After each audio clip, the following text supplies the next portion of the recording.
ভাইয়ের সাথে কাজ করে তোমার অনুভূতি কি? না আসলে অনুভূতি এর আগেও কাজ করা হয়েছে। আমার সর্বপ্রথম নাটকের যে কাজ তার নাম হচ্ছে বাবা।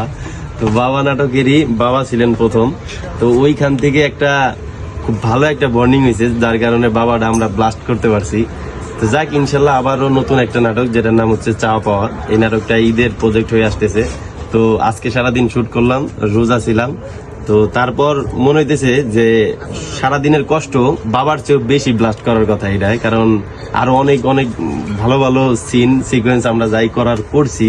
তো এটা আপনারা যদি সম্পূর্ণ নাটক বা পুরা গল্পটা দেখেন তাহলে বুঝতে পারবেন। তো এইটাই আশা করতেছি যে গল্পটা দেখবেন, আর আমরা আমাদের মতো বেস্ট যেটা আছে ওটাই দেওয়ার চেষ্টা করছি। যদি দেখেন, দেখার পর আপনারা মত প্রকাশ করতে পারেন যে বাবাই বেস্ট ছিল নাকি চাওয়া পাওয়া বেস্ট হয়েছে।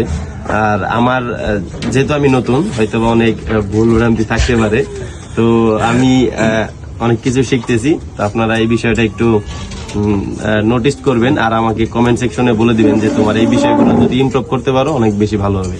এটাই চাই আমি ভাই আপনার কাছে বলতেছি যে এই বিষয়গুলো একটু নজরে রাখেন। হ্যাঁ, তা তো অবশ্যই। তবে যেটা হচ্ছে যে তোমার সাথে আমার প্রথম কাজ ছিল বাবা দিয়ে, সেটা আজ থেকে সম্ভবত 8 মাস আগে আমরা করেছি। তখনকার আবির আর আজকের 8 মাস পরের আবিরের মধ্যে বেশ পার্থক্য আমি পেয়েছি। কাজের ডেডিকেশনটা আগের চেয়ে ভালো ছিল। তার মানে হচ্ছে তোমার ইমপ্রুভমেন্টটা আমার চোখে পড়েছে।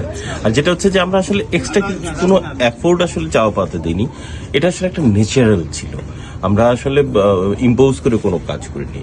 আমরা আসলে গল্পটাই আসলে এতটা টাচি ছিল, মানে আমরা গল্পের ভিতরে এক একটা ক্যারেক্টার আমরা ঢুকে গেছি, যার কারণে আমার কাছে মনে হচ্ছে গল্পটা আগের চেয়ে বাবা একরকম, বাবাও অনেক ভালো একটা কন্টেন্ট, তাই না?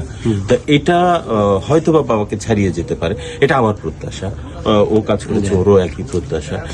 হয় কি, কাজ তো আসলে মানে জোর করে কোনো কাজ তো ভালো করা যায় না, ওটা ভালো হয়ে যায়। আমরা আজকে কাজটা করে আমাদের ভালো লেগেছে, তো ওই জায়গাটা থেকে বলতে পারি দর্শকটা দেখলেও ভালো লাগবে। কি বল? হ্যাঁ, এইটাই। তো এটাই অনুরোধ থাকবে যে সবাই সম্পূর্ণ কাজটা দেখবেন, আর আপনাদের মূল্যবান যে মন্তব্য আছে সেটা অবশ্যই কমেন্ট বক্সে জানাবেন, প্লিজ। ধন্যবাদ।